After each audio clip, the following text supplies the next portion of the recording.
Good morning, everyone. Happy Thursday to you. I pray that Wednesday was a wonderful day for you, at least some part of it. I had a great walk in the neighborhood. It was a beautiful spring day. And today we are experiencing liquid sunshine. Yes, it is raining, but it still looks good. I opened my front door and I was looking at how green the grasses and the trees are and the spring flowers are blooming, and it felt good. We are going to continue in our talks about lowering anxiety. And yesterday I ended with inviting you to spend some time on introspection and reflection. Introspection and reflection, looking at yourself and looking at what's underlying when you get triggered.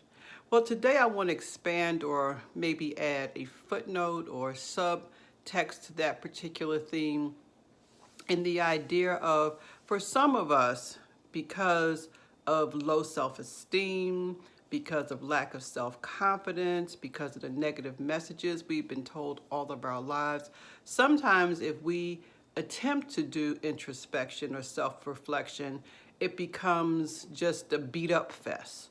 We begin to beat up on ourselves. And how many of you know that we can beat up on ourselves much better and harder and worse than anybody could ever do to us?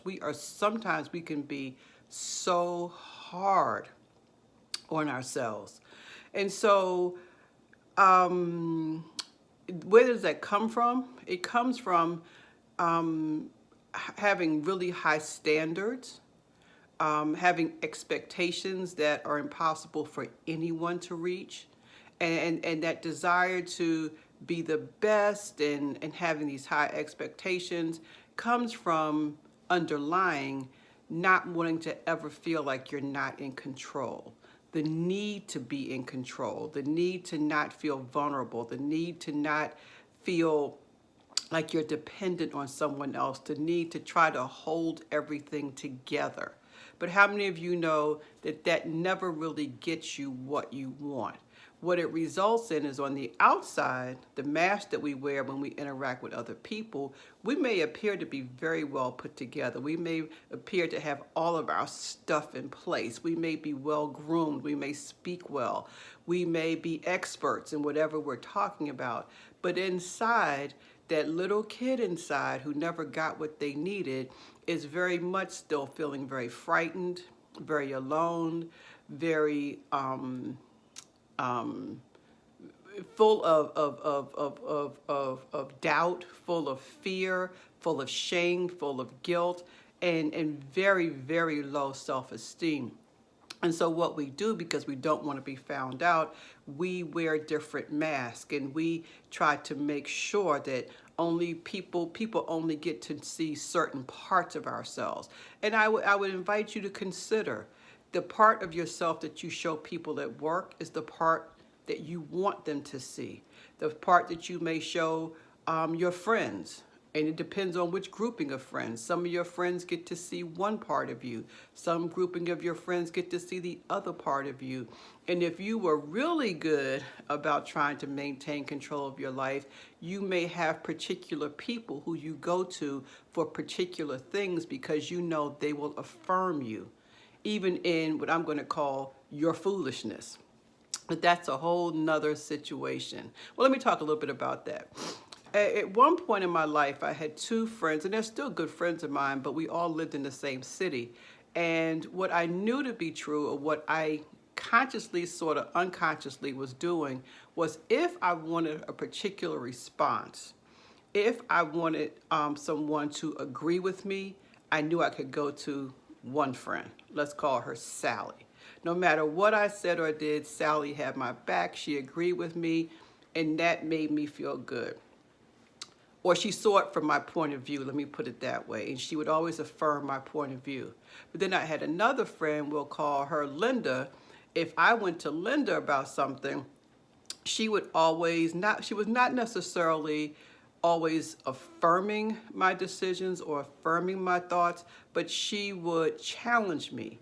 And if I felt like being challenged, I would go to Linda. If I just wanted to be affirmed, even if it was in my foolishness, I would go to Sally. And many of us have people like that in our lives. The point I'm trying to get to is, I think I'm straying a little bit from my topic, is this idea of introspection and reflection and not being so hard on ourselves. I want us to practice celebrating ourselves.